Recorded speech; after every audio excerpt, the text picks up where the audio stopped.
கட்சி ஆரம்பிக்கிறேன்னு சொல்லியிருக்காரு, ஏற்றுக்கிறேன். ஆனால் அவரோட நிலைப்பாடு என்ன? சப்போஸ் இந்த ஹிண்டன்பர்க் ரிப்போர்ட்டை பற்றி அவரோட நிலைப்பாடு என்ன? ஹிண்டன்பர்க் ரிப்போர்ட்னால செபி தலைவர் ராஜினாமா செய்யணுமா வேண்டாமா? ஹிண்டன்பர்க் ரிப்போர்ட்டை அவர் ஏற்றுக்கொள்கிறாரா இல்லையா? அதானி குழுமத்தை பற்றி அவருடைய கருத்து என்ன? ஜிஎஸ்டியை பற்றி அவரோட கருத்து என்ன? காவேரியை பற்றி அவரோட கருத்து என்ன? நீட்டை பற்றி ஏதோ ஒன்று சொல்லியிருக்கார். நீட்டை தவிர வேறு என்ன கருத்து? அக்னிவீர் திட்டத்தை பற்றி அவரோட கருத்து என்ன? இதனால் ஒரு விஷயத்தை பற்றி அவர் கருத்து சொல்லணும். என்கவுண்டரை பற்றி அவருடைய கருத்து என்ன?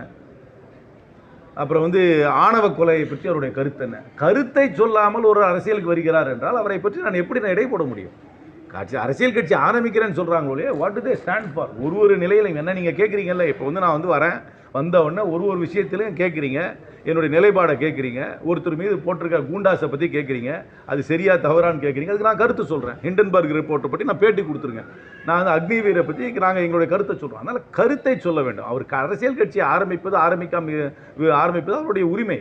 ஆனால் அவரோட ஒரு பொது விஷயங்களை பற்றியும் தன்னுடைய கருத்தை சொல்ல வேண்டும். அது அவருடைய கட்சியோட நிலைப்பாடை விளக்க வேண்டும். அதுக்கப்புறம் தான் அந்த கட்சியை ஏற்றுக்கொள்ளக்கூடிய கட்சியா நம்ம அதை அது நிலைத்து நிற்குமான்லாம் கருத்து சொல்ல முடியும்.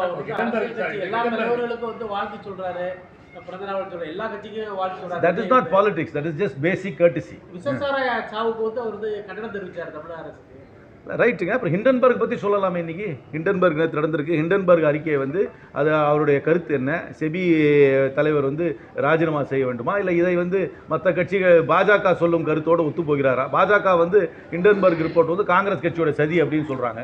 நாங்கள் இது தனியார் ஒரு நிறுவனம் கொடுத்துருக்க அறிக்கைன்னு சொல்கிறோம். அது விஜயோட கருத்து என்ன? அக்னிவீர் திட்டத்தை பற்றி விஜயோட கருத்து என்ன? ஜிஎஸ்டியை பற்றி அவர் கருத்து என்ன? இன்சூரன்ஸ் பாலிசி 18% ஜிஎஸ்டி போடுறாங்க, அதோட அவருடைய கருத்து என்ன? அதில் இப்போ இண்டெக்ஸேஷனை எடுத்திருக்காங்க, இப்போ ரோல் பேக் கொடுத்துருக்காங்க, கிராண்ட் ஃபாதரிங் கிளாஸ் கொடுத்துருக்காங்க. பட்ஜெட்டில் சொத்தை விற்றீங்கன்னா இண்டெக்ஸேஷன் கிடையாது, நீங்கள் முழுமையாக 12.5% தான் வரி கட்டணும்னு சொல்லியிருக்காங்க.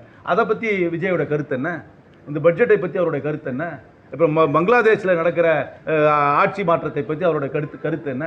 கருத்தை சொல்ல வேண்டும். கருத்தை சொல்லாமல் என்னை வாழ்த்து தெரிவித்தேன், உங்களுக்கு பிறந்தநாள் வாழ்த்து தெரிவித்தேன், சுதந்திர தின வாழ்த்து தெரிவித்தேன்னா that is not political stand. That is just basic courtesy. அவ்வளோதான்.